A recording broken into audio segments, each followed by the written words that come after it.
doing the robot over there. I'm doing the Jamie Lannister. Doing the Jamie. Yeah. Where's my hand?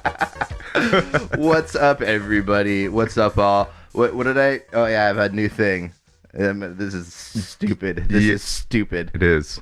Everybody, close your ears what's right up, now. All my virtual humans? I'm your crate master. It makes me feel like head puppy in a crate, you know. Felt like I should put one of those like slave balls in my mouth. What's up, everybody? I'm Jon, and I'm back with Dusty. What's up, dude? How's it going? Good. How are you? Oh, you know, living the dream. Yeah, me too, man. Yeah, not working right now. Yeah, me too, man. It's cool when you get credit card bills. Yeah, me too, man. Yeah, doing good.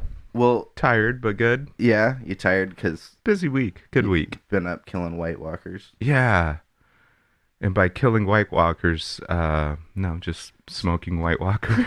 Say smoke a White Walker OG. Yes.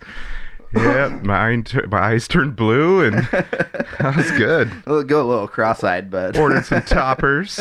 Oh, I know, that man, sounds so good right now. So delicious. Yeah, I'm excited. We're gonna recap and discuss Game of fucking Thrones. We were thinking that maybe we could do a Birds of Prey review, and then we're like, why? So, yeah, we're actually just gonna do a little like recap. I haven't really rewatched Game of Thrones since the series finale. I've been a little scared to go back, to be quite honest. I love the show. There's so much great stuff, but you know, you have to get to that last season at some point. Well, and some might ask, like, okay, it ended a while ago. Why are you guys discussing it? Well, yeah.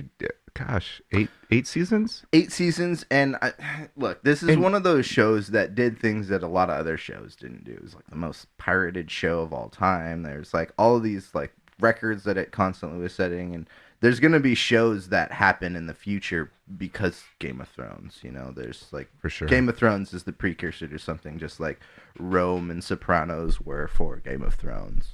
But, sure. Yeah. And it was, yeah, so it was so good and it ran for so long and you kind of needed to decompress. Yeah. When it was over, especially the last season. It was so controversial, you know? But speaking yeah, of which, I noticed you brought your Starbucks cup with you. Yeah. Well, I'll have them take it out and post. Yeah. I need my caffeine right now. You and Sansa Stark. Oh, we'll get into Sansa, baby. Yeah. So not only was the show like a huge thing culturally, but it on screen we got to watch a bunch of kids grow up too. Yeah, it's kind of crazy. You go back to this first episode, Sansa's super young, Arya's a baby. Yeah, Bran can walk. Really cute, actually. Yeah, to go back and watch Arya, Bran. You know, they were little kids. Yeah, and it's funny. I mean, we'll get into some of this a little bit later too. But Bran took a season off, and then comes back a season later, and he's like 6 feet tall. Yeah. It's like, what happened? Did they recast? No, that's the same kid. Yeah. He just grew up. He did. Yeah, he learned. That last episode he was in, Battle of the Bastards, he was probably like, he looks like he was 6 something. Yeah. Yeah. He's like, I can't feel my legs, so let's stretch him out and see how tall I can get. You're like, darn it, we need to hire the heel size for Kit. Yeah. Because he's towering over Jon Snow right now. Well, hey, let's start from the beginning. Yes. Did you start from season 1? Did you start watching in season 1, or did you pick it up later? Here was my relationship with Game of Thrones. It had started. It was into the 3rd season, and I was hearing all the noise. And typical Dusty, I'm a stubborn motherfucker, and I was like, meh. There's no Darth Vader. There's no. Do they have fucking lightsabers? Okay, no, I'm out. I don't know why I get stubborn with jumping on certain bandwagons. Yeah. And so one night I'm at home flipping through HBO and episode was on. And I was just like, you know what? It was one of those nights where I was just like starving for something new. So I said, you know what? I'm going to give this 10 minutes and let's see what this is all about. And within that 10 minutes, I stopped it and I was like, holy shit. Okay, I'm going to go watch it from the beginning. Kid you not. And then I started over, caught up, and then the rest is history. For me, it was like what we were discussing earlier. Game of Thrones, it was such an amazing time period because it brought people together. People did dinners, threw little parties, and it was like Game of Thrones Sunday night. Mm-hmm. Like you planned it. And that was really fun. I remember I hosted barbecues for friends and was very excited to host Sunday night Game of Thrones. And when you speak with people and like, oh my God, what'd you think of that episode? And they're like, well, I don't watch that. Yeah. It was really like, yeah, okay, well, all right. So you can just never call me again. Yeah, I'm gonna go this way. And all right, take care, man. It was just strange when you talk to people and they weren't into it. Yeah. It was like, what the fuck? And it's funny is for me, that was me too, because like I just said, it took me three seasons to finally start watching it. Mm-hmm. Yeah, so that's the background on how I got into Game of Thrones. So did you start it from when it first launched? I'm actually trying to remember. I did start it at season 1. They might have been a couple episodes in when I actually. So I was living in Berkeley at the time, and I was working at a bookstore, and a used bookstore, and the show was getting really popular. I remember hearing about it, and a lot of people were coming in to buy the books. Oh. And I ended up snagging a couple copies of the first 2 books, I think it was. First 2 or 3. And then... Is it Ice and Fire? Yeah. That's the... Game of Thrones is actually just the first book. Song of Ice and Fire is the whole series. Oh, okay. And, then there's like... I forget the order of them. It's like Feast for Crows, Clash of Swords or something like that. Some other ones. I started around season 1, and I was pretty much hooked the second I watched it. Mm-hmm. I remember seeing the marketing for it, and it was the Iron Throne everywhere, and I was like, this just looks so fucking awesome. Yeah, let's do this. So, and I'm the kind of guy that likes escapism and fantasy and sci-fi and stuff like that. So when I was like, HBO's doing a pretty big budget fantasy story, I was like, yeah, bring it on. Yeah. And sorry to cut you off, but I was watching a interview with Peter Dinklage, and he put it really well with, because I think they asked him like, why do you think this was so successful? Mm-hmm. And he's like, me. Yeah. Did you not watch it? Yeah. Shit. Little person banging prostitutes and drinking wine every episode. Peter Dinklage is the MVP of the entire series. He really is.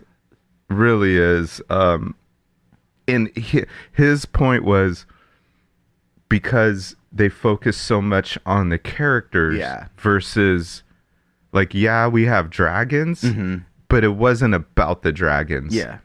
And that was like a light bulb turned on. I was like, wow, that's a really good point. Because mm-hmm. other movies will be like, oh, it's the dragon, blah, blah, blah. And mm-hmm. it's all about the dragon. And then there's all this focus on sci-fi, basically, at that point, right? Yeah.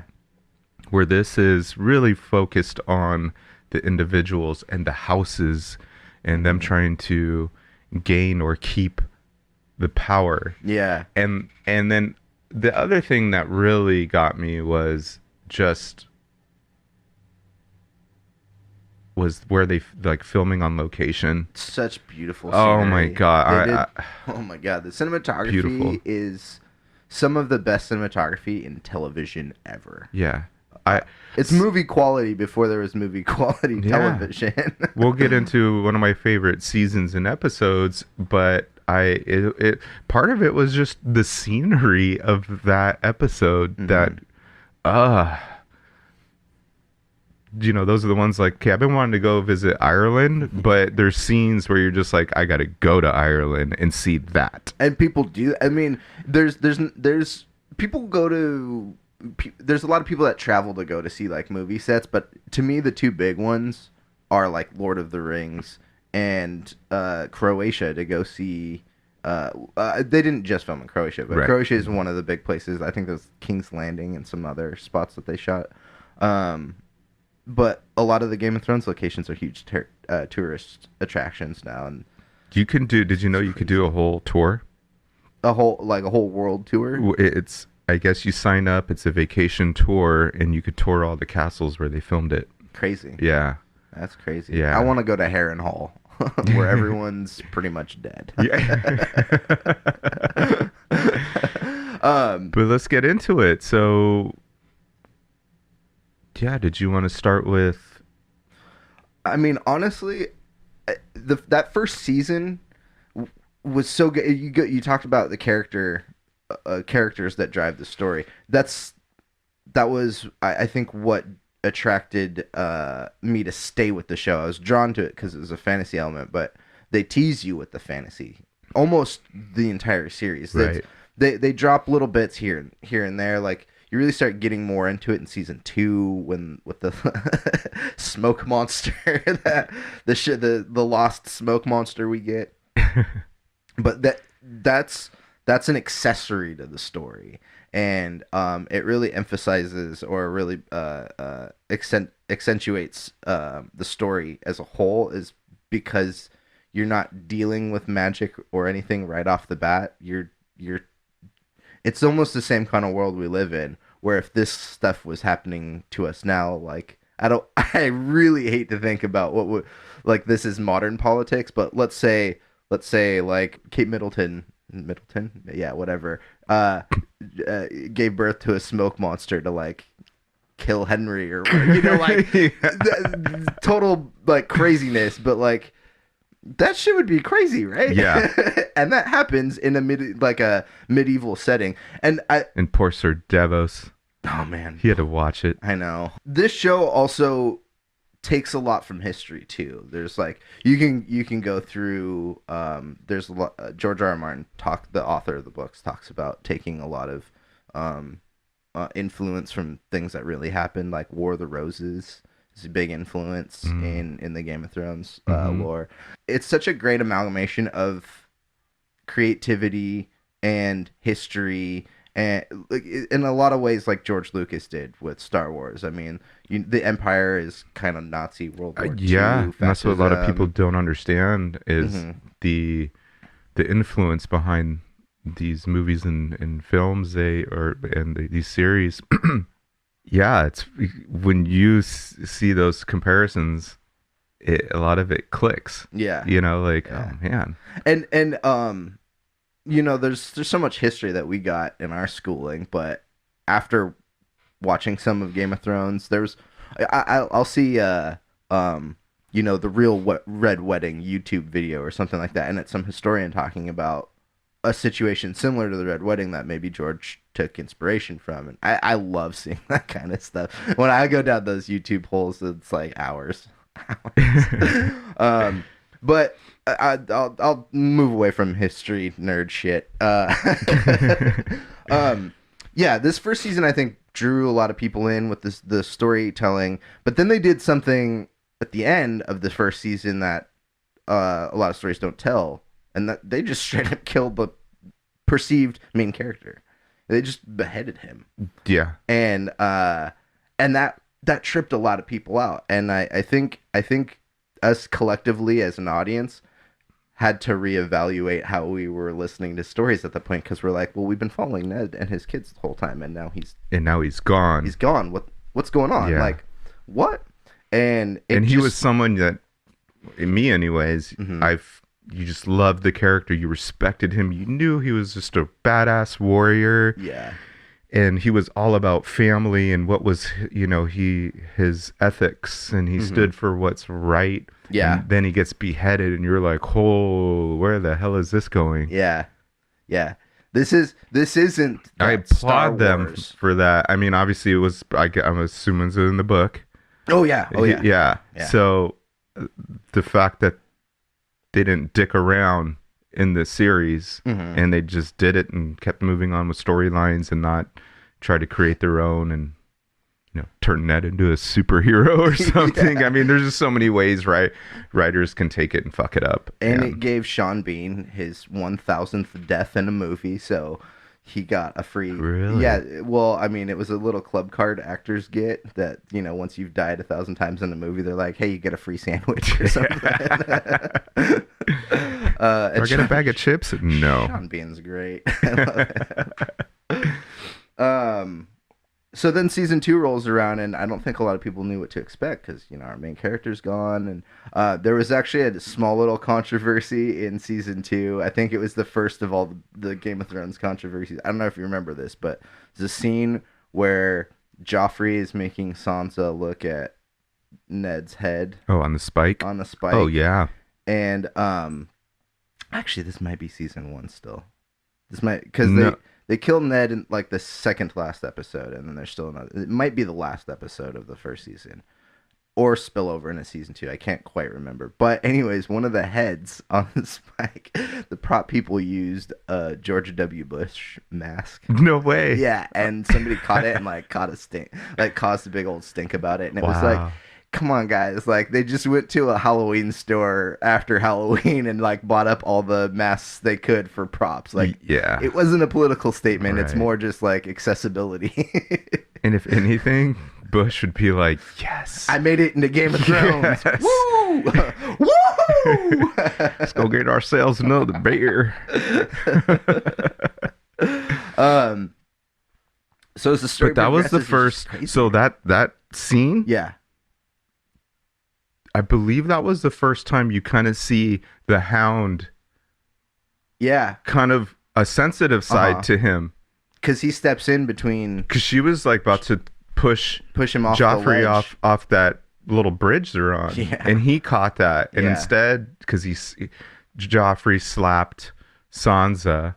And, so she had some blood. And right when she was about to push him, he wipes the blood off her face. And that's when you're like, oh, this scary, badass dude just, wait, what? Probably one of my favorite characters of the whole series. Oh, he's great. He's great. So as the story kind of continues, I mean, I don't want to explain the whole story because there's so much to it. And by the way, there's 10 times the amount of stuff in the books too. Not only that, whoever's actually still listening to this watched Game of Thrones, so they know. They're like, you forgot to talk about the books. Yeah. Which I'm not going to talk about the books because they're different mediums. They're actually two different stories being told. They're similar. There's a lot of parallels and similar things that happen, but they are two different stories ultimately. Yeah. The books are amazing. Yeah, they are great, and it's the final 2 still aren't out. So when they come out, I'll listen to the audiobooks. Yeah. Yeah, I don't really like to get into, well, they didn't do it in the books, because I don't care if they did it in the books or not. If they tell me a good visual story, then that's really what I'm about. It's two separate discussions. It really is. The books are good, though. I mean, if you guys want to get more involved and dive into the world of Westeros a little bit more, go read the books. There's so much to them, and George is only going to do more. I think he just put out this last year, I think he just put out a Targaryen book about the whole history of the Targaryen family. Yeah, something I kind of feel like that's going to be the next. It's 12,000 pages or something. Yeah. And there's, I don't even know which one they're doing, but they're doing another series. HBO is, and they were doing one and then it got canceled. They were filming one that got canceled. I don't know what they're gonna end up doing, but there's one coming soonish. Yeah, probably in the next year or so. It'd be fun, the Targaryen stories. So there's still a lot of question marks for me on the Targaryens. I've looked through I haven't read any of the books, but just kind of stuff online, and Mm-hmm. yeah. Uh, is it Rhaegon? Rhaegar, Rhaegar. the brother, the Yeah. that's dead. That was killed by Robert Baratheon in the like before Game of Thrones starts. Yes. Yeah, yeah. Yeah. So Daenerys' they didn't brother. even like get into that battle or anything in the Mm-mm. series. No, no. They mention it a ton, but yeah, nothing Yeah. really. You have a favorite season? So yeah, I mean, like you said, it's too much to get into seasons 1 through 8. So I think for me, I really want to focus on like my favorite episode, my favorite season is season 4, Mm-hmm. and then there's 2 episodes in there that are almost a tie, but I'm really loving that the last. So okay, the reason why I like season 4 is it's obviously the halfway point Yeah. because there's eight seasons, but I felt like not only is it the halfway point, but that was the like what was the dividing point is what it catapulted the story from there, Mm-hmm. because by that time season episode 1 of season 4 you lost Ned Stark, Mm-hmm. and then the red wedding had just happened. Season 2 or 3? It ended in season 3. 3. Was the red wedding. Mm-hmm. So now Caitlyn Stark is gone. Robb Stark is gone. Why am I struggling with Stark this morning?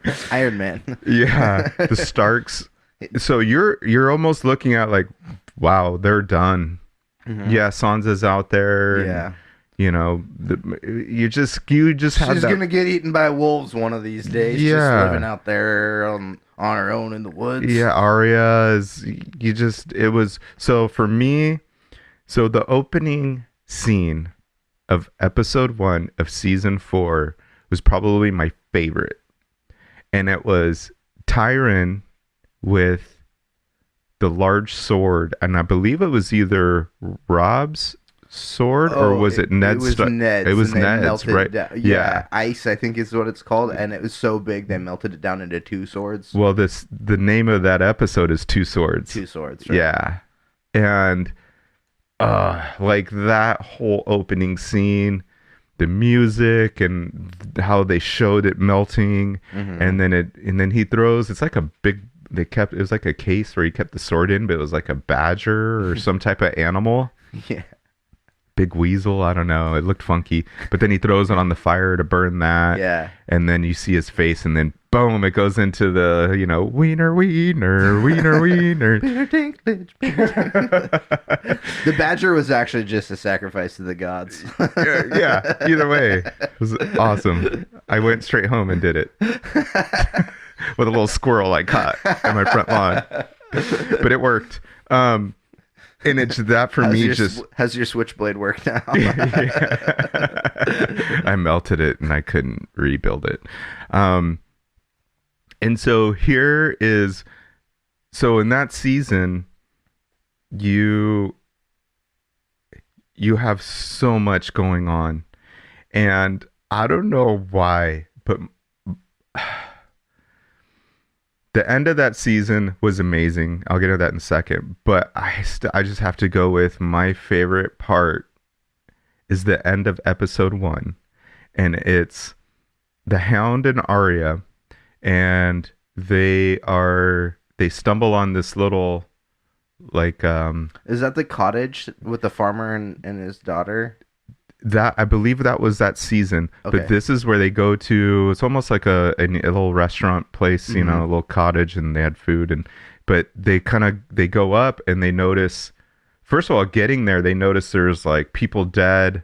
Yeah. The town was burned up, Mm-hmm. and then so they kind of creep up behind the bushes to kind of check it out, do a little recon, and they notice it's Lannister guards, Mm-hmm. and they're causing ruckus. Mm-hmm. And then the one guy that comes out that stole Arya's sword, Oh, she right. sees them, Yeah. sees him, And the Hound's like, fuck this, we're not going in there, we're not going in. She's like, no, we're going in. And right when they get to the doors, one of the guards walks out, and it just shows the character of the Hound, because he's being very sincere, like trying to protect Arya. Yeah. Arya, we got to get out. Like, no, we're not fucking going in here. And then the guard opens up and sees the Hound, and he turns around and stands up straight. And basically at that point says, fuck it, we're going in. Yeah, we're doing it. Typical man. Like, I'm not backing down now. Like, the Hound is like, now he's putting on back on his Hound face.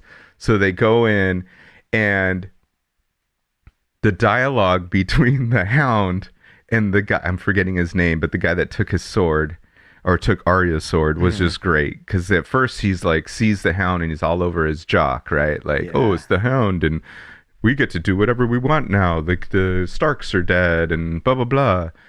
And the Hound's basically like, fuck you, go give me one of those chickens.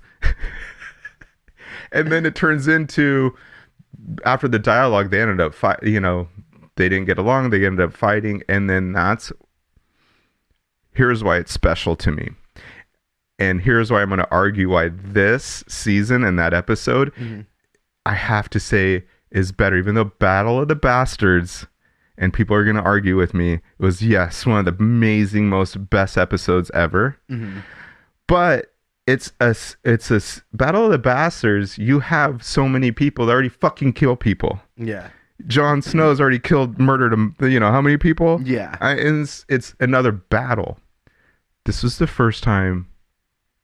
Was this the first time Arya killed somebody to get her sword back? Let me take you back to that scene. So the Hound starts fighting everybody. Yeah. Arya's kind of hiding for a little bit. Then she notices the Hound after he kills some more. And it's almost like, is she going to like let the Hound get killed? Because there's a scene where there's a part of that scene where he's almost struggling. Well, he ends up being the Hound and kicking everybody's ass. So there's a few guys left over. One, the guy with her sword, and another, and like two other guys. Well, she grabs something, bashes the dude over the head. Not the guy with her sword, but another guy. And then the guy falls down. She steals his sword, and the way she stabs him with his own sword, again, it goes into, this is a change in this whole storyline, and it starts setting up who Arya is going to become. Yeah. And that's why, for me, it's such a transitional, like, episode and season. Yes, Battle of the Bastards was amazing and all that, but you kind of knew, like, yeah, there was a chance, like, when Jon Snow was struggling, you're like, oh, fuck, is he going to get out of this? But you're like, he has to. Yeah. He has to. This whole season was just season of change. You see Arya, like, become, because she becomes an assassin. And this was the first of it.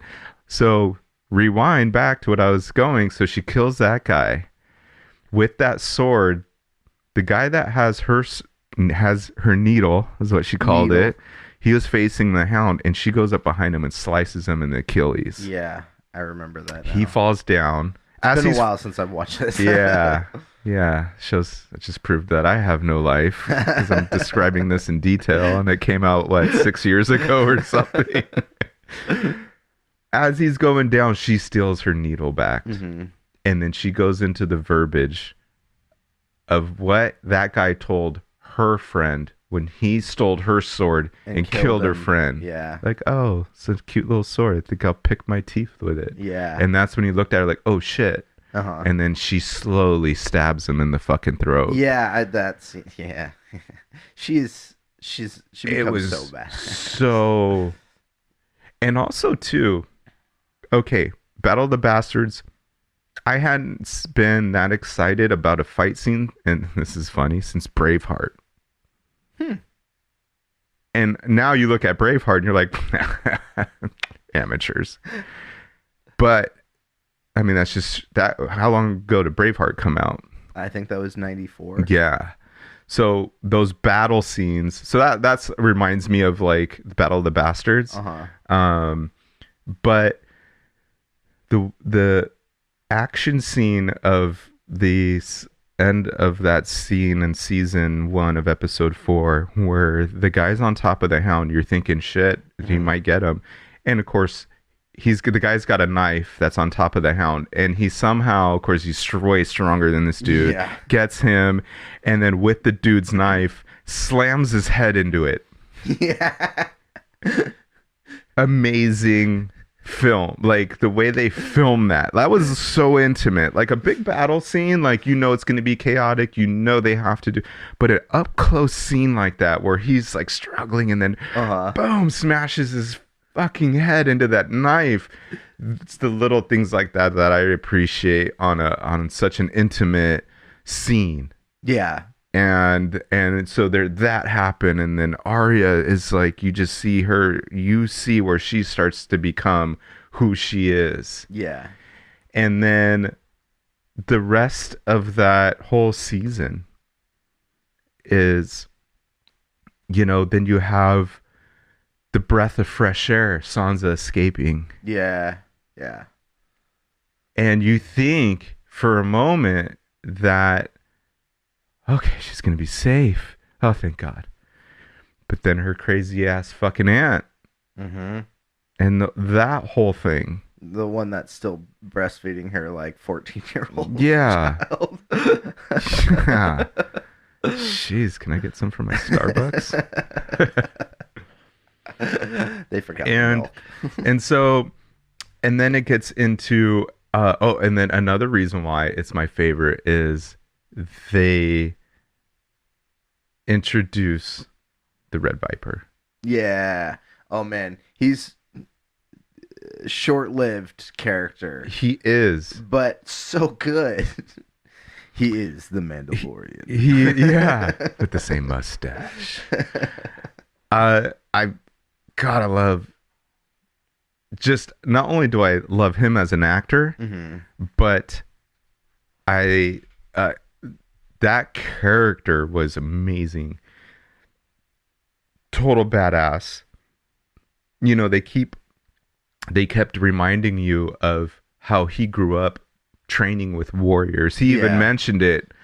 I trained with the Unsullied. I battled with the Unsullied. They were impressive on the battlefield. So this guy does not mess around. No, his whole battle with the Mountain is one of the most intense one-on-one combat scenes in the whole series.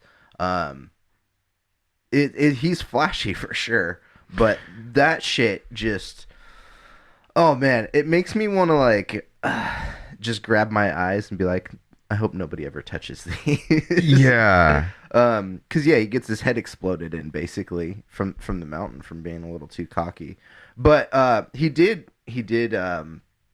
not only being a great warrior but also being a smart guy too. He also poisons his blade as he slices the Mountain up with it, which is eventually what kills the Mountain enough to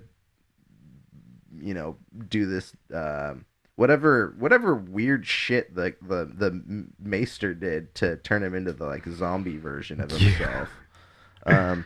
So thank you, Oberyn Martell, for bringing zombies into Westeros before the White Walker got there. I mean, Jesus. And he's like the Walking Dead outbreak. And I could talk for days about this. I'm going to wrap it up on why the other two big things for me, why I love season 4. It boobs. Yeah. Hold on, I'm going to need a moment. Obviously, he's putting his hat over his crotch. Position myself here. Obviously, at the end, Tyrion kills Tywin. Yeah. And that whole scene. That's a change for that character, too. That's a change not only for that character, it's a change for the whole Lannister family. Because it was like when Stannis and Sir Davos went to the Iron Bank to ask for a loan to fund them to go win the war. And, they're like, basically, who are you? And no, the Lannisters are, King Joffrey. We're backing him up. And Sir Davos had a great point. So what happens when Taiwan. What happens when Taiwan goes down? Yeah. That's where my electronics are made. What happens when he dies? Yeah. You have an inbred king child who doesn't know anything. Sweet boy, but doesn't know anything. Yeah. And then everybody hates Cersei and Jaime Lannister. Yeah. And so him and that's true. And when he died, that's the Lannisters had to start fending for themselves. Yep. And so that was a good segue into Cersei's not as good as she thinks she is overall. No. Right. She has an arrogance and attitude because she has all the cunning of Tywin, or she thinks she has all the cunning of Tywin, and Jaime had all the athleticism, I guess, and the looks. But even when they flash back to Cersei as a kid, remember that going into the gypsy, it just proved that she's always been a bratty McBrat. I'm gonna pull a little book thing on here. Oh, she's a witch, and her name is Maggie the Frog. Get out. Yeah, Maggie the Frog. Maggie the Frog. That's funny. So to wrap up, I can't believe you just knew that. All right, everybody, thanks for listening to Virtual Crate. No, I was kidding.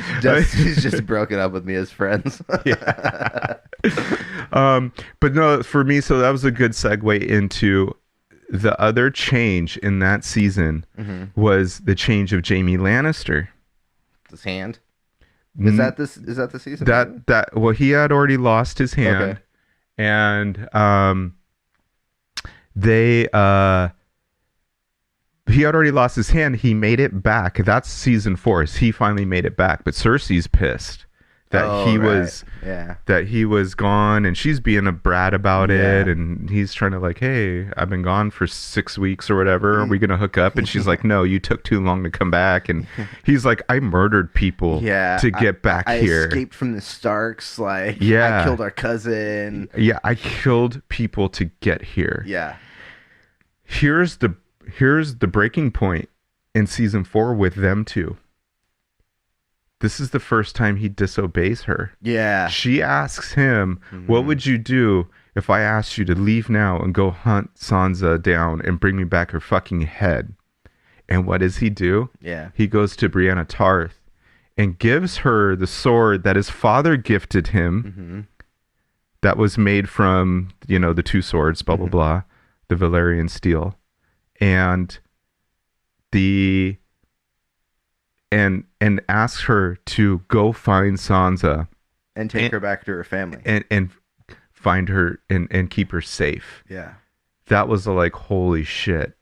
So for me, season 4 had so many changing elements to it. Like there was so many, like the worlds were changing and turning upside down. And, of course, Oberyn dies, and then Tywin, and then that scene too with oh gosh, it's been a long morning. The bald guy, Varys.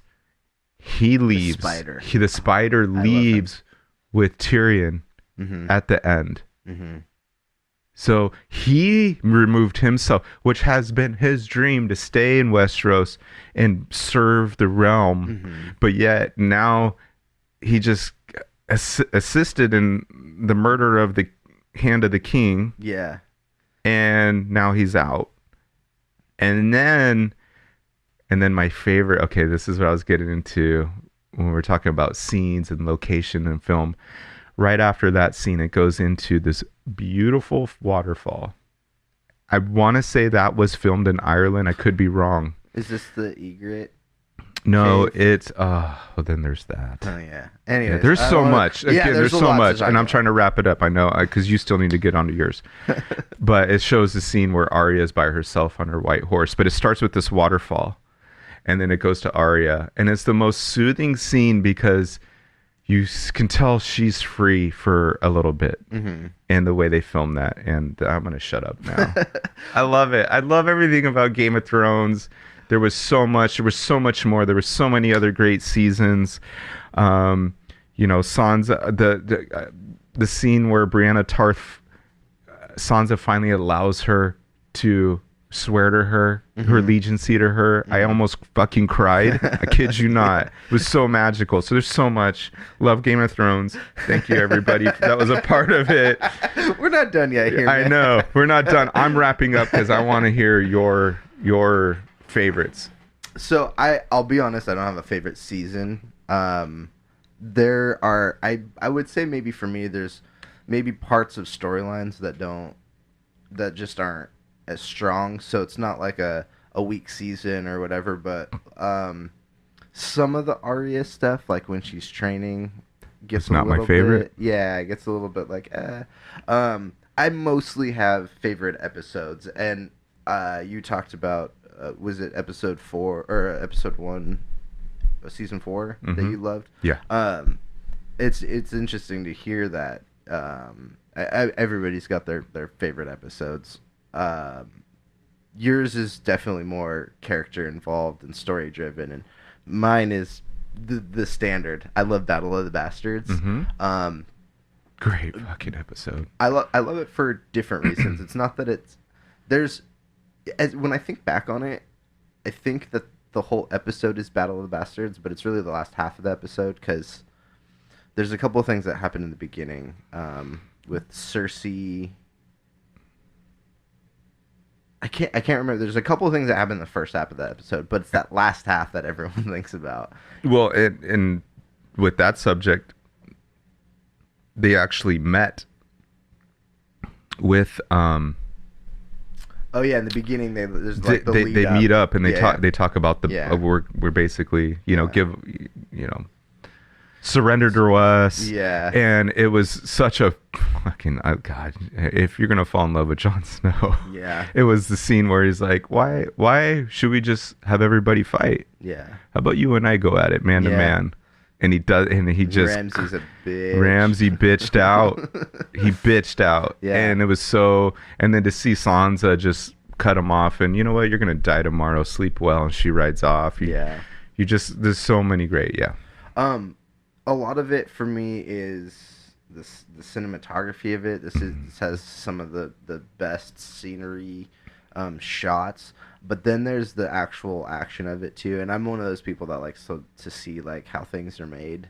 And I remember watching some of the behind the scenes on this, and it's incredible to watch the like camera angles of, because you're following Jon through this thing. So there's like camera crews that it's not like rigged. It's a camera person running through the field with Jon.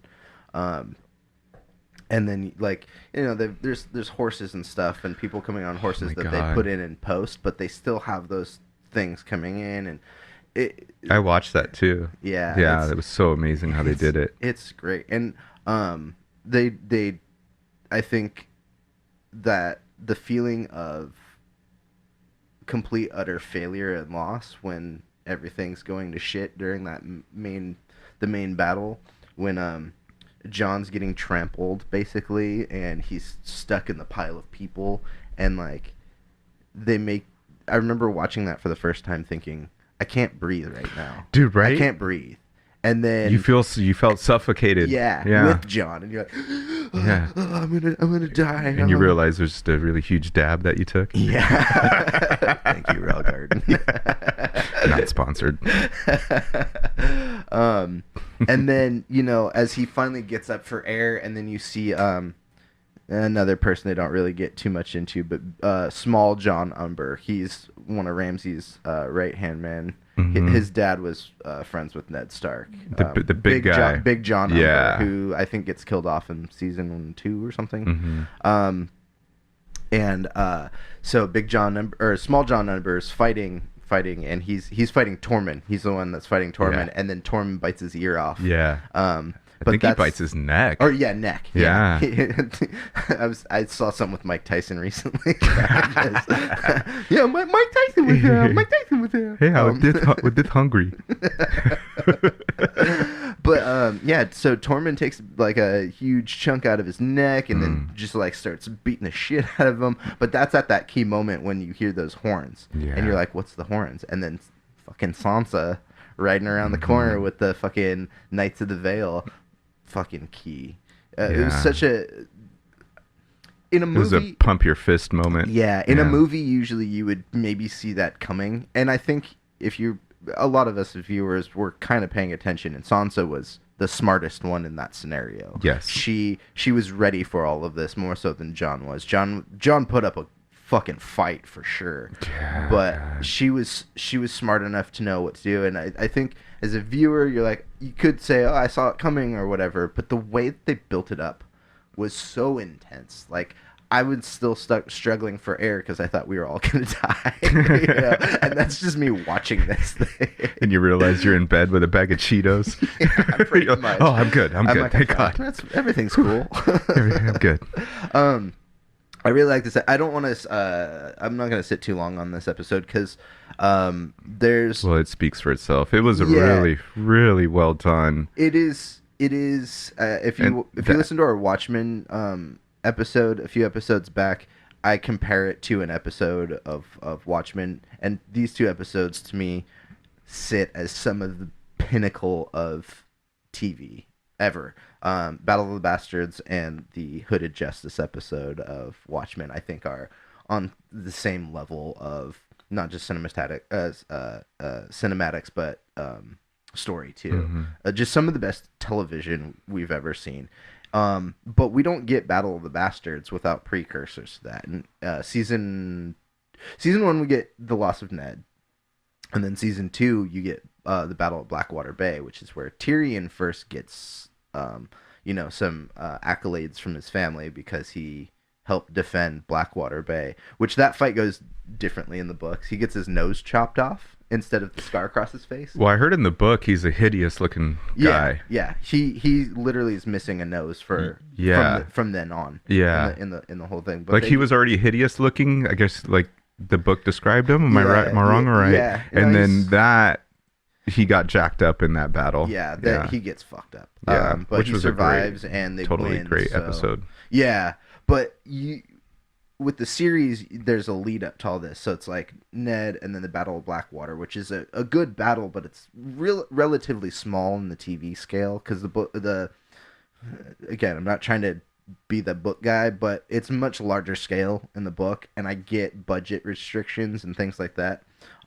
But as the series grew, you get one more of those a season. You get that big battle episode, and I think the one before Battle of the Bastards that was the big lead up for me was the Hardhome episode. Do you remember this one? This is the one where Jon takes the crew north to go talk to wildlings, and that's when the White Walkers show up and basically just destroy everybody. And the end of the episode ends with Jon in a boat with like 4 dudes just sailing off, and the White Walker King is just like, come at me, bro. And no music. Yeah. Right? No, yep. And it was just creepy quiet. So fucking that was such a good episode because for me, sometimes, like in movies, like say scary movies, I'm not a fan of scary movies, but I almost love it and hate it when they actually show the character because then it takes away from the intimidation. Mm-hmm.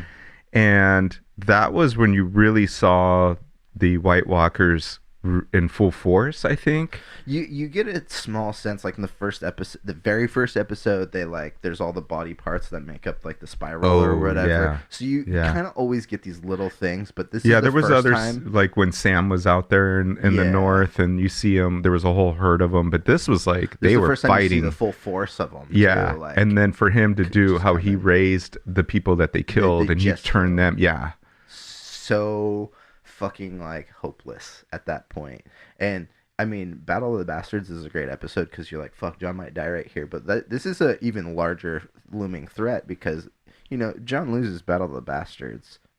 The White Walkers are still coming. Yeah. Doesn't matter. And probably worse of a chance if Ramsay kills Jon. I mean, when you ultimately hear the final story on it, I mean, had Jon died at any point, Westeros is screwed. Mm-hmm. Because, I mean, he's not the one that killed the White Walker King eventually, but he's the one that led the charge and united everybody to, like, pay attention. It was all him. Yeah. It was all him. And then when they're like, how do we prove... This is this is kind of a two-parter episode, too, and I can't remember what the name of it was, but it's in the... it starts with Beyond the Wall. When... I think it's season 7? When... they go north of the wall to go capture a White Walker. That one, I think it. No, that's a full episode. Yeah, they go up there and Jon leads the charge to go. He's like, no, we got to go get one of these so we can bring it to Cersei and show her. Yeah, like she has to know this. And without that, I mean, but that was such a magical scene because that was also the scene where Daenerys looks at him like you see her like get emotional and she tries to use the card of I didn't give you permission. He's like, with all due respect, I don't need it. Yeah. And I'm out. Yeah. And that I think was the first scene that she saw the man he is. And of course, if you're female, how do you not fall in love with that shit, right? I'm male and I fell in love with that shit. Yeah, I know. I didn't want to. Like, that guy actually married Ygritte. Yeah. And I want to fucking kill that bitch. Just kidding. I don't. I love her. Yeah, no, they're both great. Can they adopt me, please? Yeah, I put in an application. I got denied. I want to do a cuddling with Jon episode with Jon. They're like, Jon Snow. No, John Burkhart. Yeah. You got to snuggle with that guy. But no, that whole going north, I guess it is maybe 2 episodes for them to all gather together and get up there and everything, and then like the finale of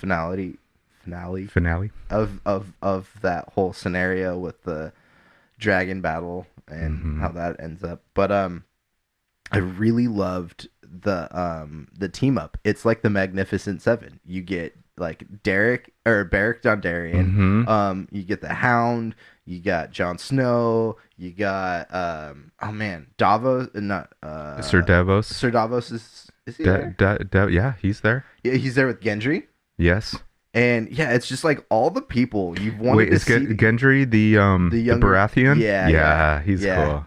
He's great. Yeah. But yeah, you see them all together and they're all like out on a mission. Oh, and Jorah Mormont's there. Like, yeah, it's just so badass. Like I wanted to hate that guy so much. Yeah. I mean, there's a lot of his lines and the way he says it. It's just too like, meh. Yeah. But then you kind of like. But you have to love him too. Fuck, I fell in love with him at the end, especially when he told, the Mother of Dragons and the other 10 titles she has, that he needs to go away, and he showed her that that disease he caught that turns the him grayscale. The grayscale.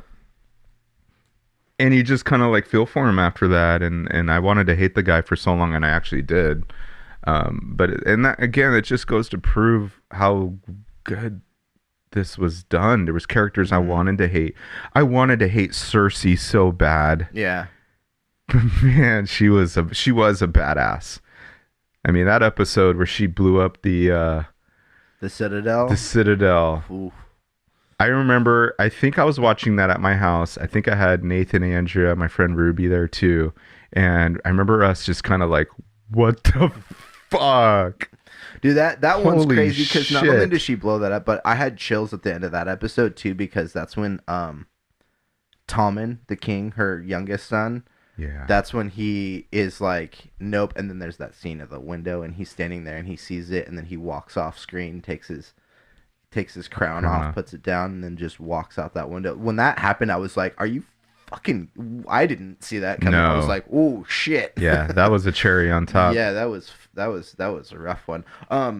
Look, I'm gonna start wrapping this up a little bit, but there are a couple of things I want to talk about real quick. There was throughout the whole series, there was a bunch of cameos from different musicians and bands within Game of Thrones, and there's some really cool ones. Ed Sheeran showed up.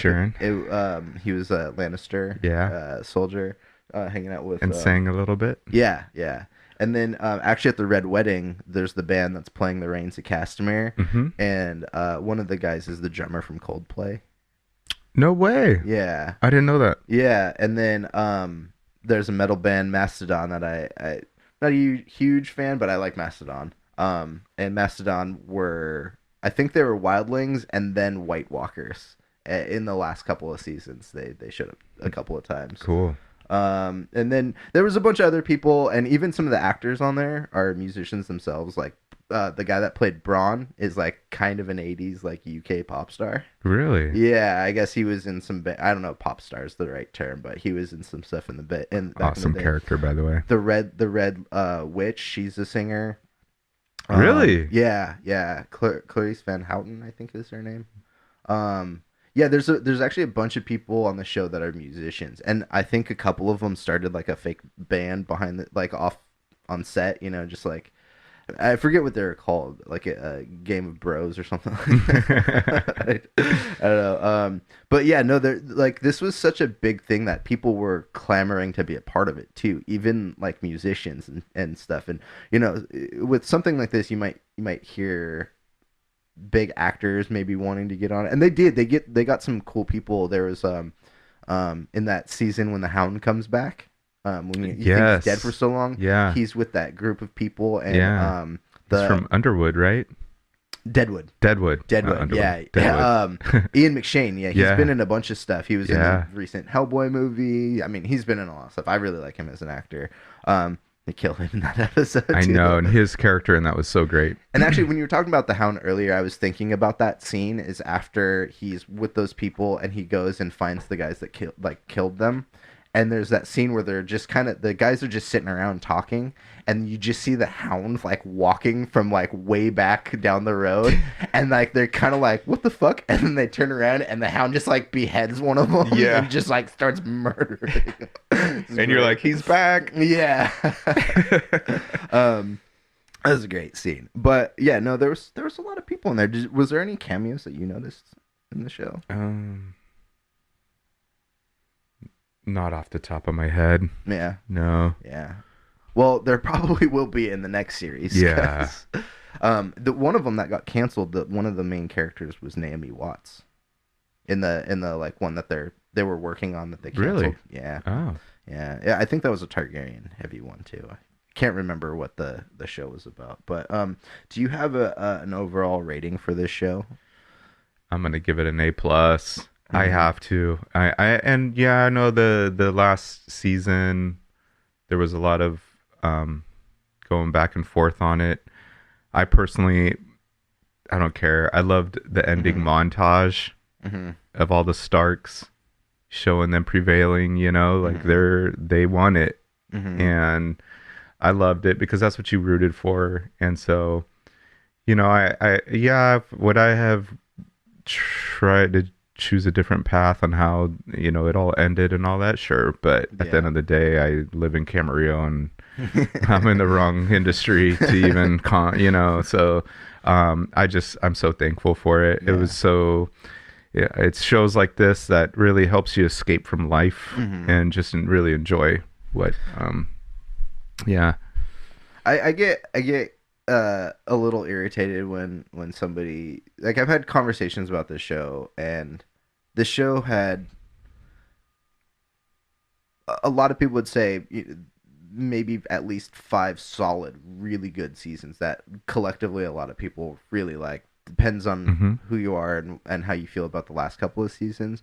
But I get really annoyed when people say, well, the ending didn't justify the story. Because, like, well, if they didn't nail the ending, that this makes this whole thing shitty. And I don't like that mentality, because I agree with a lot of people. I don't think that the ending of this story was executed well. Mm-hmm. I think maybe they needed maybe a little bit more time to explain why things are happening in certain ways. It was jammed in pretty. There's a lot of things we could talk about, but what this show did culturally, I think, supersedes the ending. And to have the amount of great content that they gave us for... I'm going to leave season 8 out of this because I need to rewatch it still, Mm-hmm. To reabsorb it. And I know a lot of people don't like it, but let's just say the first 7 seasons, like, people collectively really love all of that stuff. Like, it took over our collective consciousness for every season it was on. Mm-hmm. Everybody was watching it. Everybody was like talking about it at the water cooler the next day, you know? Yeah. And all the technical things they did too, you know, like we're talking about like the scale, like this is very cinematic for TV. And by the time it ends, it has like hundreds of millions of dollars budget. And they did a lot of really good stuff that you can't discredit. And I feel bad because the writers got a lot of shit. They did. After. And I know they were signed on to do Star Wars, and they were not doing Star Wars anymore, and that has something to do with it. I don't know. That's their job. They're writers. We don't have to like it, but we also don't have to threaten their lives because of it. Like, you know what I want from them is I want to go see them write something better. Yeah. I want to see them feel like that they need to make up to the audience that they felt like we were left with the bad ending of something. So the next project they do, I hope they strive to nail those things. Be like, you know what? We didn't nail it, or we didn't do something that worked. So we're going to try harder next time. Yeah. That's what I want to see, really. For sure. Yeah. And what those guys accomplished, I try not to hate. I try to congratulate. Right. I mean, they were one writers. One of them was married to Amanda Peet. What? Yeah. So we've all lost. Mic drop. Yeah. He's like, I made millions and I'm married to Amanda Peet. Yeah. But they were writers on one of the largest shows. Yeah. And yeah. And they get a handicap for some bad episodes, for sure. Yeah. Well, they also adapted something that was written well for a book. They adapted it well for TV. And that's a hard thing to do. That's really hard to do. Because not every... And a lot of people don't understand, like, there's not... You can't just pick up any comic book or any script and be like, this is easily a movie. There's so much stuff that goes into it. Like, visual aesthetic, like, acting. Can you even portray certain things? Yeah, there's just so much... you have to consider going into making something for TV because that's meant to be usually money is meant to be recouped on something like that. So they try to make a movie or TV show to as wide of an audience as they can. But they didn't need to. This was a rated R fantasy. Yeah. And they still fucking changed our lives. We talk about like Star Wars and stuff, and those are things that we started as kids and we grew into, and you know, we've been theorizing for years and years and years. We're adults now, and they made this for adults. Yeah. And we were all acting like 10-year-olds, like, oh my god, what's gonna happen? Who's gonna be on the throne? Like, you know, all these questions, and people dressing up like these characters for Halloween, still doing it. Yeah. Even though people didn't like the end, I still see, you know, Game of Thrones parodies and all these things. You know, so I without having rewatched the last ending, I'm gonna give it a solid A. Cool. There are some things I think maybe they could have done better, but nobody's perfect, and no movie is perfect either. Yeah, I'm not gonna lie. There's a lot of storylines. I was like, so I've been rewatching it a lot since it ended, and that goes to prove to me how well the show, just in general, how great the show was. Because I was watching it again last night.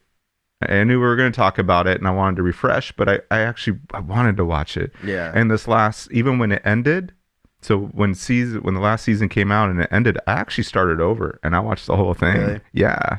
I usually do that, it. but this one was an emotional tax on me. So it was like, I need to like Well, give it some time. what was great about it too was, there was a lot of stuff that,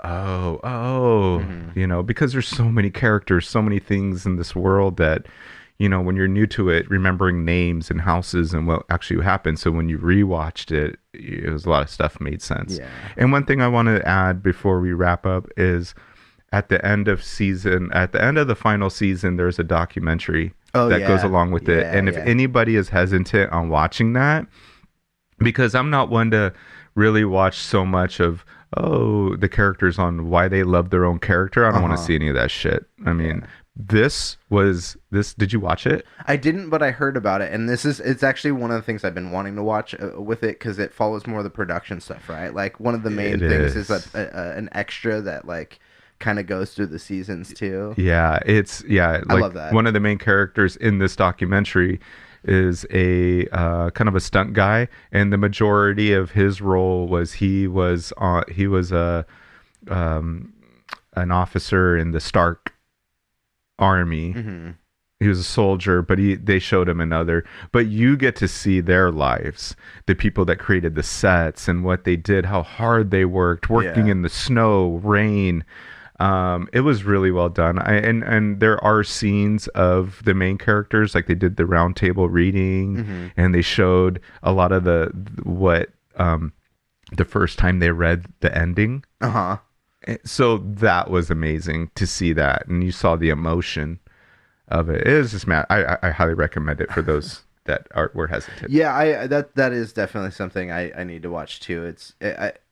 Usually after watching a movie, sometimes I'm like, yeah, let's get into the like behind the scenes stuff. But Game of Thrones, there was something extra there that I was like, I'm exhausted. In a good way. Yeah. And so I put it off. My mom watched it, and I remember I had to talk my family into getting into the show, and once they were into it, they were really into it. Mm-hmm. My mom watched the end of it. Actually, when we first started, you and I started working together, I remember coming home from work, and my mom was like, it's on, and I ran to my room. I was like, let me know when it's over. But yeah, no, thanks for coming in, Dusty. This was a good conversation. Even though this is a little bit older, I think it's still a good conversation to have, because this is one of those shows that has done something that a lot of other shows haven't been able to pull off, and I think we'll still be talking about Game of Thrones for years, even if future series take off and they become more popular too. Mm-hmm. We still have something that's great. Mm-hmm. It's kind of like Star Wars. There's 3 eras of Star Wars. Yeah. There's the original, there's the prequel, and then there's the new.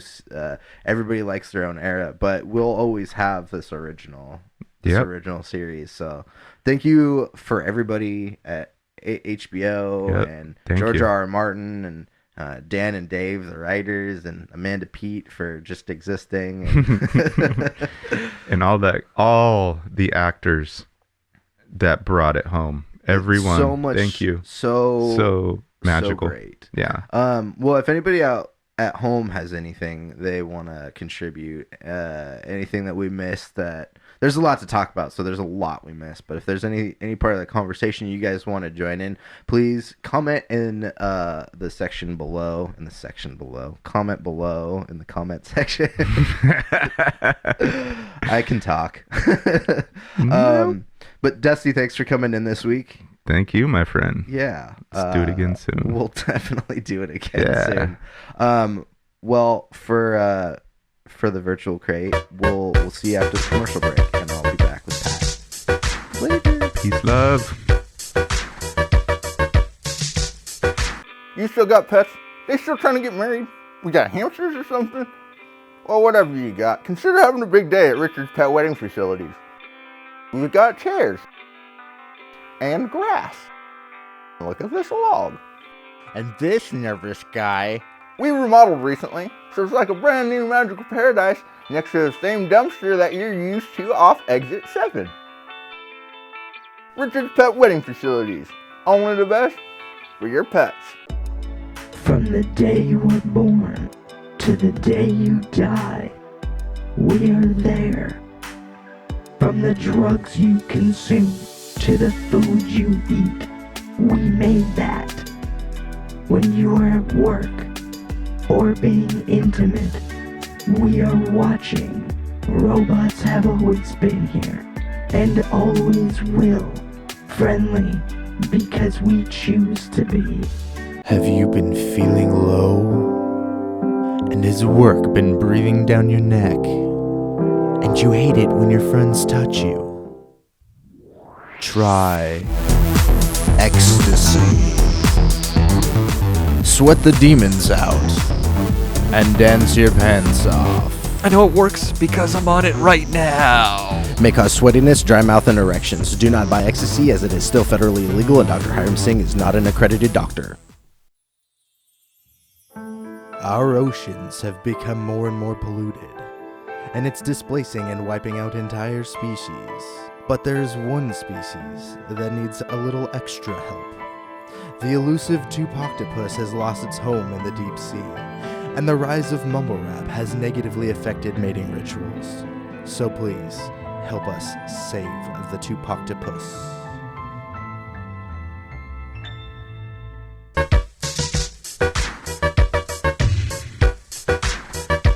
Yeah, that's what's up. That theme song's so much fun. That is a fun theme song. Thanks, Coop. Yeah, thanks. If you want to know where that song came from, Follow the link below. Yeah, there's a link in the description. If you're listening on YouTube. Eerie 2000 is what that record comes off of. Eerie live at the Slug Hive, I think is what it's called. Slug it up. Yeah, it's our buddy. It's our buddy Coop in the UK. What's up, Coop? Shouts out to Coop. We should get him on the show one of these days. We could also get Ian's dog Coop on here. I gotta work on some technical things, but I might be able to get some people on the show sometime once I fix some technical issues. Technical issues or not, we're here. Yeah, we're here.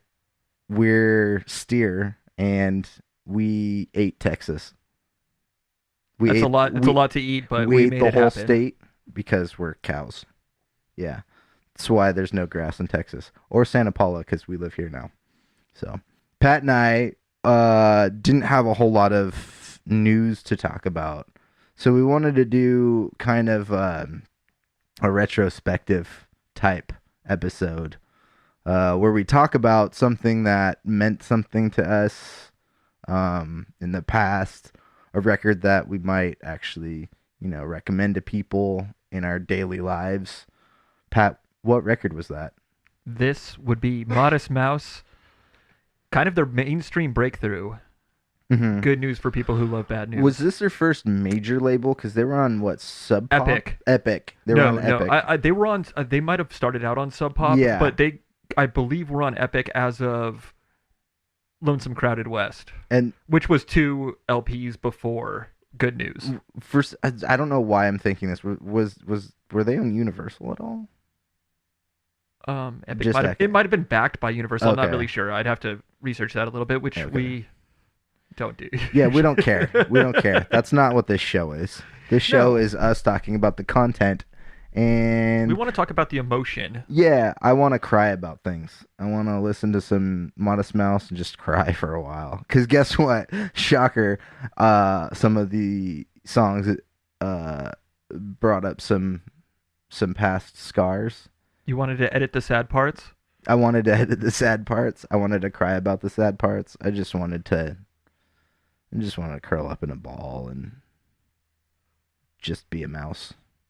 But that's not what this show is about. No, that's not what this show's about, because this is therapy, right? Yeah. No, this is a positive experience, and we hope that you will get something positive out of this album, as we definitely did as well. So this came out, what, like 2003? 2004. 2004, okay. If I can remember correctly, this came out spring 2004. Yeah, so I had just graduated high school the previous year, fall. Yeah, and I was working at the Levi outlet store. Right. And I remember we got tickets to go see this see this band before this record, like a week or two before the record came out. Yeah, it was maybe a few weeks before, but it was pretty close. Yeah, and they luckily did play a lot of older stuff, but they did play a lot of new stuff off that record too. Because I'm a big fan of Modest Mouse's older stuff for sure. And they definitely played Bukowski. Yeah. But this is good news for people who love bad news, and we start off with this horn intro. It's just horns for like 15 seconds, 20 seconds, something like that. It's like a long sustained note. Yeah. That sounded more like a cat, not a horn. But it is. John has perfect pitch, so we know that. We know that's spot on. They call me Perfect Johnny. The timbre might not be there, but the pitch is clean as a whistle. Yeah. And so you get nice little horn intro, kind of sets the tone for the record, and then it goes right into The World at Large, which is a little bit slow. A little bit slow, a little bit somber, but it ultimately is a little hopeful too. It really does set the tone for the record. It does, agreed. The way that it segues too into the next track, which we'll get to, but I really like this song, The World at Large. Mm-hmm. It's got to be one of my favorite tracks off the album. Yeah. Just right off the bat, those opening lyrics, Ice Age heat wave can't complain. Yeah. If the world's at large, why should I remain? Why? Why should I? Yeah, we're obviously not going to remain too much longer. Our time here is limited. Yeah. As a human species. And you know what? You got 20 minutes, dude. You know what, though? Colonizing outside planets, Elon Musk, we're talking to you. Elongated muskrat. Like, at this point, it just doesn't seem... I hate to sound like a pessimist, but it just does not seem like it's in the cards. I just don't know. Well, I mean, Isaac Brock really draws attention to, and a lot of his stuff. There's a lot of this mortality versus nature. Absolutely. Kind of mentality. Kind of continuing off themes from the previous album, The Moon in Antarctica. And he continues them still. I mean, I still hear some of these themes in current stuff that he does. But that song has a through line to the next, basically. They both sound very similar. The note kind of hangs. The last note kind of hangs over up until... It kind of fades and then fades back into the beginning of Float On, which was the big single from that record. Huge, their biggest song to date. And it's a great song. I love that song. For good reason. Both these songs, for me, actually, there's a lot of nostalgic feel because I was listening to this a lot right after high school through my first breakup, and then through college through my second breakup, and it's kind of weird that like all of these like breakup nostalgic feelings came back, and I was like, I feel really sad, and then I was like, those were like 20 years ago. What am I sad about? Hey, I mean, life is life. But that's the cool thing about music and art and stuff like that, is it can evoke emotion in these kinds of ways, and definitely took me back to a different time in my life, which is good. Time. Yeah, well, a simpler time. But let's talk about Float On a little bit. Yeah, so Float On is their big single. This song actually feels like, I guess if I'm going to bring this back to my nostalgic breakup, it feels like light at the end of the tunnel. Kind of. Like, agreed. Yeah, it feels like... You know what? Shit isn't as bad. No matter how bad you think that shit is, it's probably not that bad. Because we'll all float on. That's right. All right already. It just has that guitar riff, that instantly recognizable guitar riff. Yeah. This whole record sounds like Modest Mouse, different eras of Modest Mouse. It sounds a lot like the previous two LPs. Yeah. Elements of both. The third song on the record, the fourth song really, not including the horn intro, is maybe one of my favorite songs on the record to date, and it's about life and death. Yeah, very much so. It's actually a really sad song for me. I love this song a lot, but that's Ocean Breeze Salty, and this also feels like it's I get the impression that it's not just me, but the writing of this song feels like post-depression, I guess. I don't know.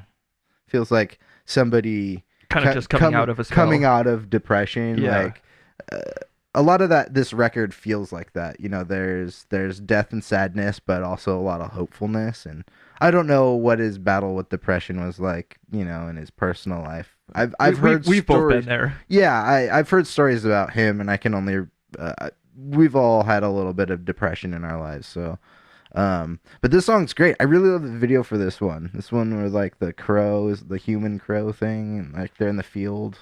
Yeah. Yeah. Like this, I like this video. You got any thoughts on this one? Well, I just wanted to say that I had the opportunity to see Modest Mouse for a second time. First time was, when was that? 2004. Yeah, 2004.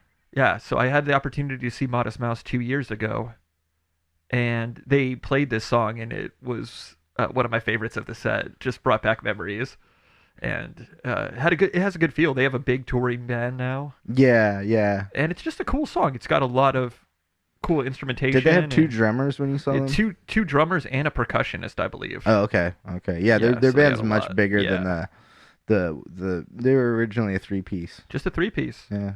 Big sound for a 3-piece. Yeah, and I think the bass player's no longer with the band. Eric Judy? Yeah, he may not be. Yeah, but I like Isaac Brock's music style. You can he's got a very specific guitar sound. That Schecter, you can almost always tell when that Schecter's coming into play. After we got Ocean Breeze Salty, we go into Dig Your Grave, which is just kind of a weird little interlude kind of thing. Yeah, kind of a lead into the next track, which is another really good track. Bury Me With It. Yeah, I really like this track. I do too. To me, the chorus when he just starts kind of screaming it, because like the song's just kind of like chugging along. Oh, when he gets to like, please bury me with it. Perfect pitch again. Thank you, folks. That's like some of the stuff off Lonesome Crowded West, or yeah. A more an earlier time, but aggressive time from Modest Mouse, because I'd seen a lot of earlier live sets with them, and they get a little bit wild. In their earlier live shows. Kind of reminds me of like off of Lonesome Crowded West. We had that a couple of tracks actually where he's just like, we'll kind of kick it up a notch. Yeah. Halfway through. Yeah. I like this song a lot. It's a nice little adrenaline kick to the record almost. It makes the record pick up a bit more. And he also shouts the title of the album in this song, so it's kind of like the title track. Good news for people who love bad news. God, I don't know why we haven't sold any records. I know. Well, I think I like this song more now than I did when it came out. I mean, I really liked this record when it came out, but I think I like this track a little bit more. And this song to me is, if I'm gonna give myself a little bit of a ranking for this record, this song is equal to the next song, which I think a good song, but I think I might get a different opinion on this. And this one's called Dance Hall. Yeah, I'm just not a big fan. Yeah. Why? What's up with that one? It just doesn't do anything for me. I don't get the same feel as I do the other tracks on this album. I think pretty much every other track on this album, and we'll get to one that I never really listened to very much in a little while. But this one just, I don't know, it's just not much. What do you think about this? I like this one. I think it's a nice little like it's almost Modest Mouse has a lot of Talking Head influence to it, and sure. I do feel like this one is a little bit more. You compare it to maybe like Jesus Christ Was an Only Child. Yeah, actually, from Lonesome Crowded West. I think it's not this one. I have a note on one of them. Or like Cowboy Dan. That's kind of a weird one. Yeah, too. It's almost like a little bit like a weird like demented indie rock nursery rhyme. Yeah. No, I think this one's fun. It's not a very long song. It doesn't take. No, that's what I'm saying. Like it's almost like an interlude itself. Yeah, I mean, it's a little bit more than that, but I like it. I don't know. It works for me. I don't really have any terrible critiques on it. like I might on some other Yeah. ones. The next song after this is actually this is a really good one. This is Bukowski. I think a lot of people like this one. Yeah, this has got that banjo, Yeah. a banjo twang. My notes on this one just say jug band shimmy with a smiley face, and then it says love the banjo. Yeah, the banjo is great. And Yeah. Charles Bukowski, famous alcoholic, Yeah. Famous for famous for being drunk. for painting trees on television with his afro.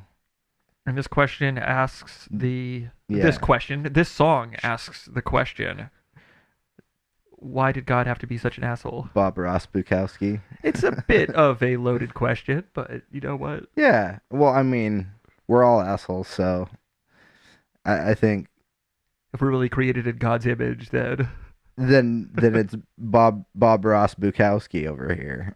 Bob Ross. Yeah, Bob Ross Bukowski. Take a swig and then paint a tree. Oh man, I'd watch that show. Or write a poem. Well, after that we got The Devil's Workday, and this song kind of brings back the horns midway through the record. You got those horns coming back. Yeah, in, kind of like weird drunken trumpets. Yeah. I actually really like this song. I do too. My note here is so weird. I wrote this like an hour ago. Okay.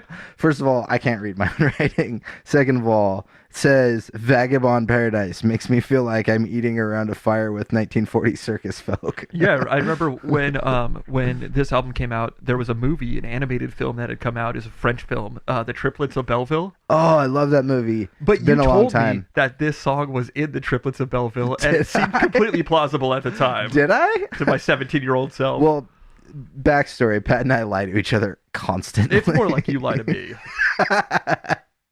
I told them once that Guillermo del Toro was in Shrek. Guillermo. Guillermo.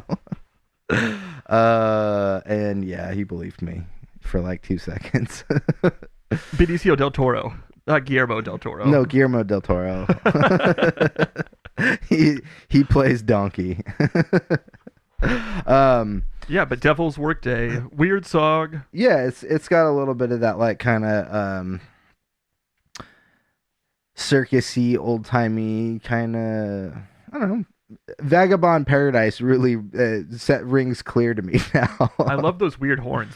Yeah, It's a really cool sound. and then we move into, I think this might be my favorite song on the record, and that's The View. This one to me is the most Talking Heads like sounding song. It's also just like a classic Modest Mouse song.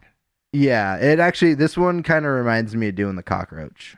This one could have been on Moon in Antarctica. Yeah, I think it would have fit in there. And during my like lower points when I was really into this record when it was newer. Yeah. I was I would write this line down because I would listen to it in my head over and over, but it was, as life gets longer, awful feels softer. Well, it feels pretty soft to me. And if it takes shit to make bliss, then I feel pretty blissfully. I don't know, I just like when I was younger and I heard that, and I, sometimes you have those moments where you're like, I just don't know what the fuck to do. It just kind of made sense, as you get older, shit doesn't stop happening. You just deal with it a little bit better. That's life. Yeah, that's life. Not to say we're experts. Yeah, we're not experts by any means. I have a super popular podcast, so just throwing that one out there. Doing just fine. No, I love this song. This song is definitely a nice little danceable song. It's danceable for me. Yeah, it is. It's got a nice up tempo. Can't really say too much bad about this song. Yeah, it's a great track.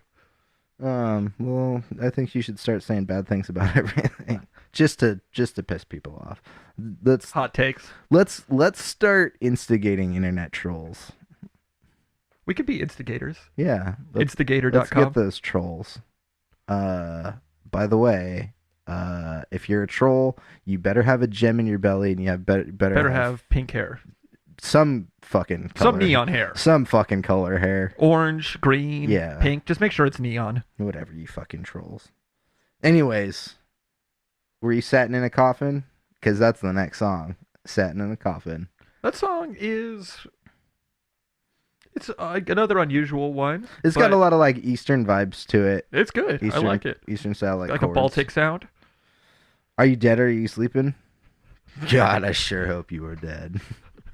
Because if you're sleeping, why did we just bury you? What's the point Again, of sleep? Another song about death. Look, you just work until you die and then you sleep. So you're good. Why is anybody sleeping these days? Isaac Brock brings up another valid point in the whole working class system. This one's got a good, nice, like thumping floor on the floor drum. Yeah. I think there might be more banjo in this one too. I don't know. But then that goes into a little interlude, and this might be one of my favorite notes for a song. The interlude it's called interlude, quote Milo. Yeah. And it's only like a minute long, and we're guessing Milo's a baby. Yeah. So I'd forgotten about this. And at first I was listening to it, and it's just like, oh, this is fine. It's short. Shrug. It's fine. And then my note says, wait, no, ... There's a baby. Fuck that shit. Yeah, I remember you saying that this was like nails on the chalkboard. Yeah, I can't stand it. I can't stand it. No offense to people with babies. Hey, my nephew stayed with me recently. He's 2. I love him. He's great. But this song is not... It's almost akin to the one track on Currents that I don't like. Yeah. Where I'm just like, I can't. Seems to be a popular point of reference. Yeah. Yeah. Well, I get angry. John Smash.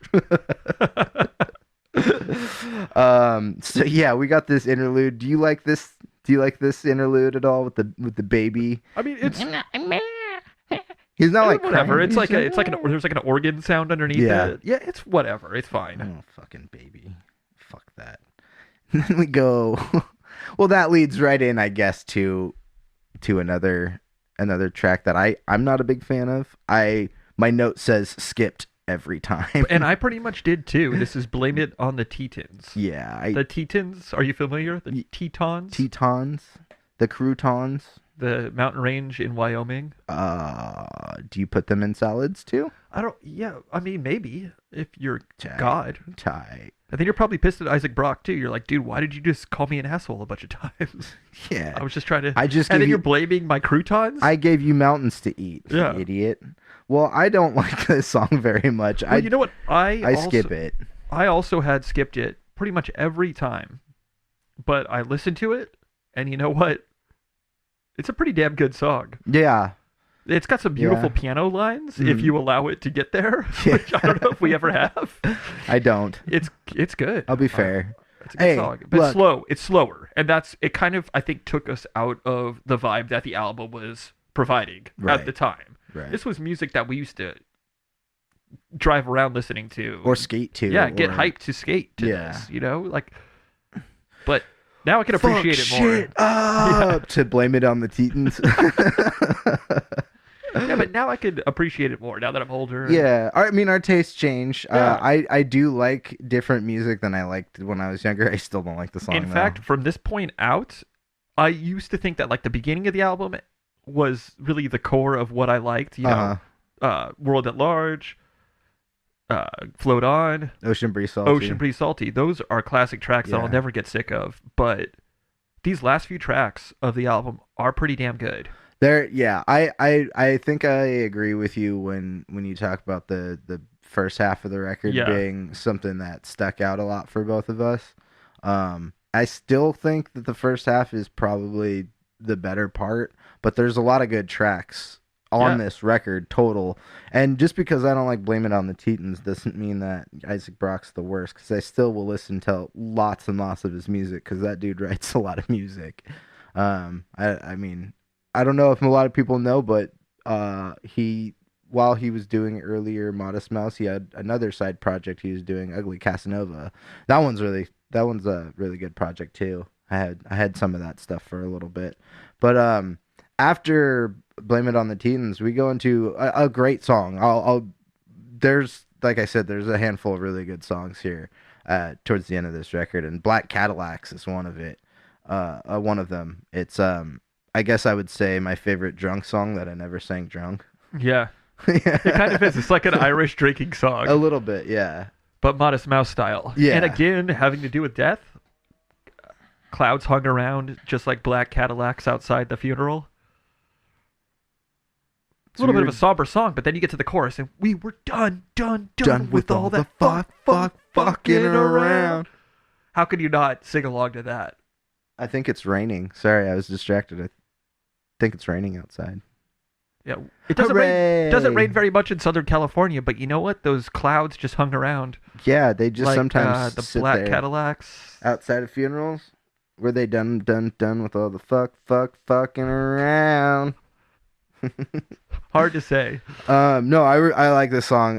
This is a little bit more. I feel like it has a little bit more rock vibe than the other kind songs. Like like Bury Me With It. Yeah. Those are more like just like aggressive like rock. The View is cool too, where it has like that upbeat, but it's more like chill. Yeah, it's not like aggressive like Black Cadillacs or Bury Me With It. The next track, One Chance, that was a song that I used to kind of skip a little bit Same more here. too. I listened to it this time around. Great song. It is a good song. To me, the thing that sticks out the most is the bass. I like the bass on that song.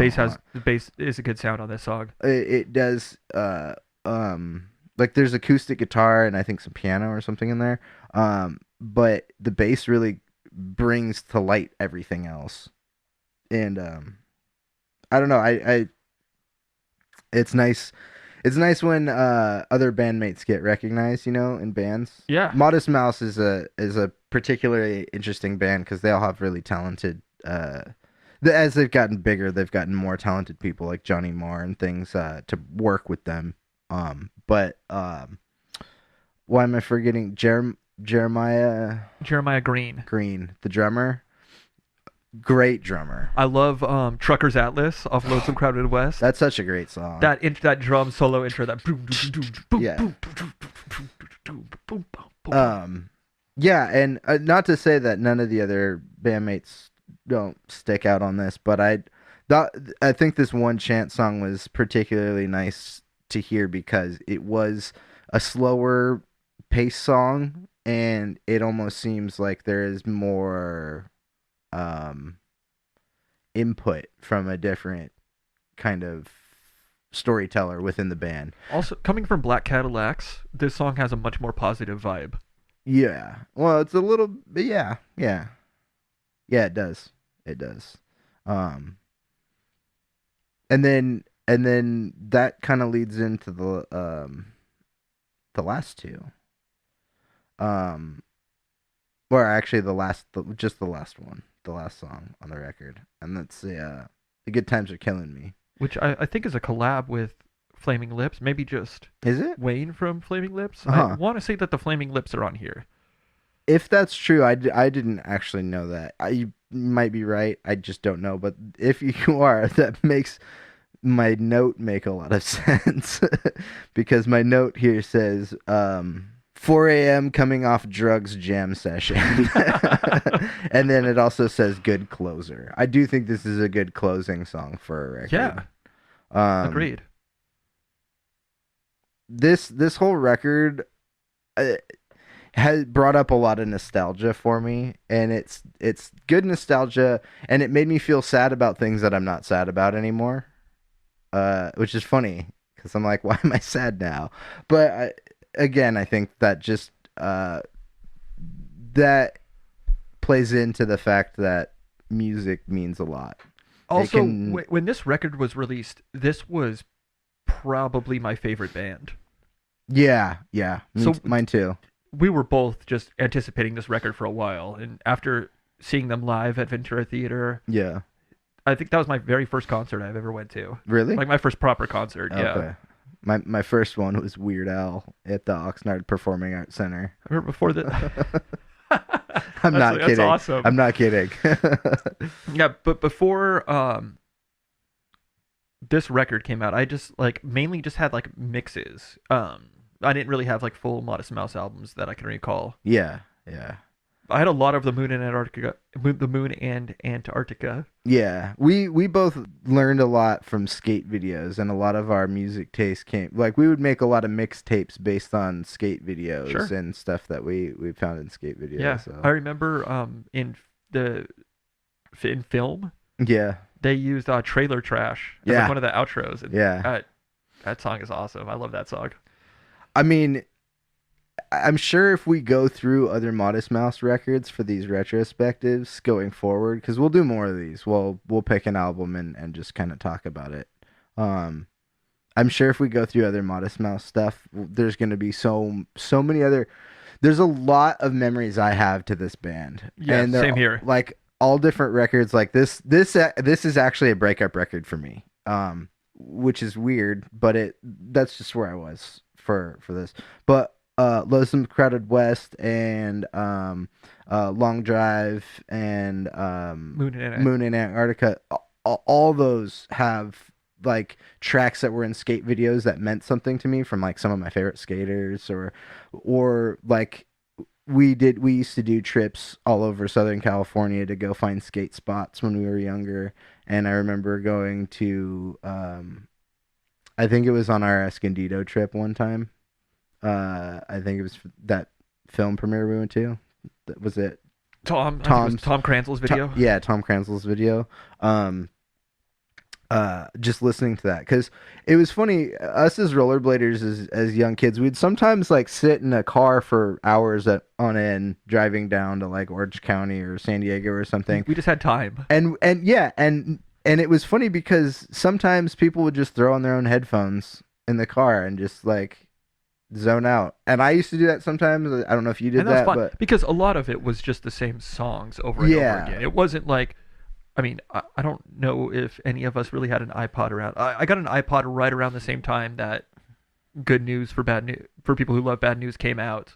I had a little Discman and a tape player, and I remember putting all my CDs or making mixtapes so I could use my Walkman instead of a CD Discman while skating, because I didn't want CDs that have lasers to read the discs, and as you're skating, it's prone to skipping. Yeah, so skip protection was always bullshit. Yeah, although I had one CD player that was pretty ace for. Pretty ace? Yeah. Yeah. What are you, in the 20s or something?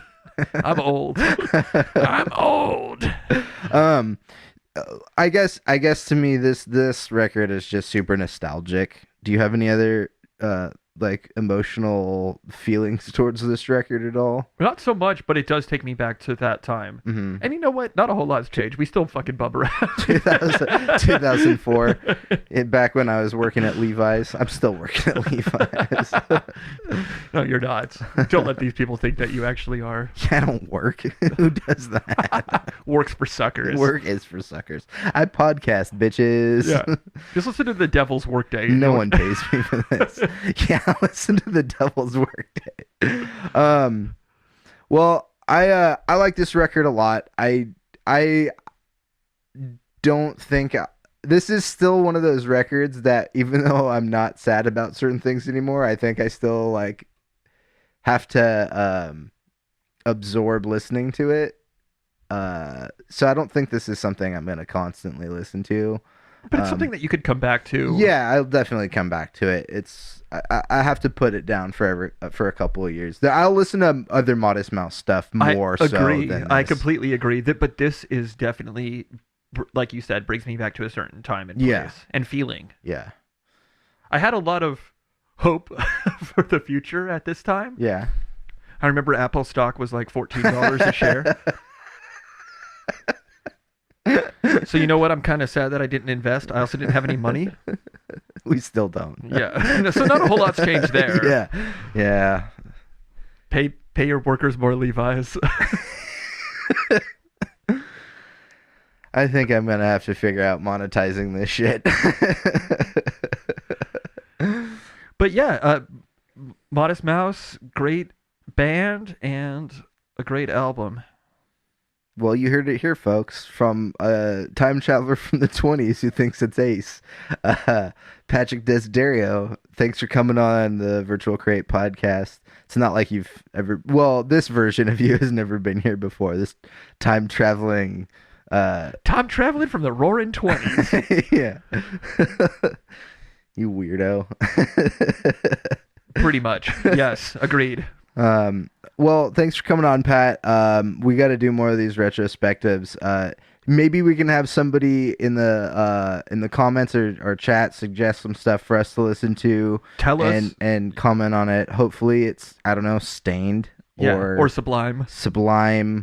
311. Yeah, Fallout Boy. You know what? I actually have some very good memories of the first 311 or self-titled. They fall into a certain demographic of musicians for me, but there's a couple of tracks in college in my college years, quote unquote. Saved by the Bell. Yeah. Hey, we can get to that at a later time. There's a couple of tracks from 311 that I actually am partial to. Whoa, amber is the color of your energy. That might be one of them. Not a bad song, but we'll save that for another day. Yeah, so if you guys have anything you want us to listen to and comment on, and I don't know, cry about, sit in a corner and think about ex-girlfriends and whatnot, or ex-boyfriends. We'll pretty much do anything if you pay us. Yeah, you give us money and I'll strip naked on the podcast and I'll drop dong on the podcast. So just throwing that out there.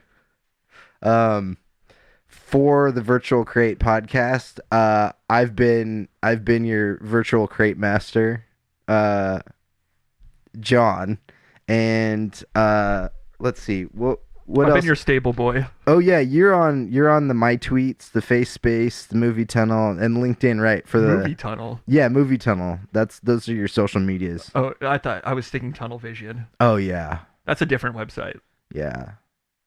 Well, so you can find Pat on all of his social media. Like I said, I've been your crate master to all of my virtual humans. Peace out.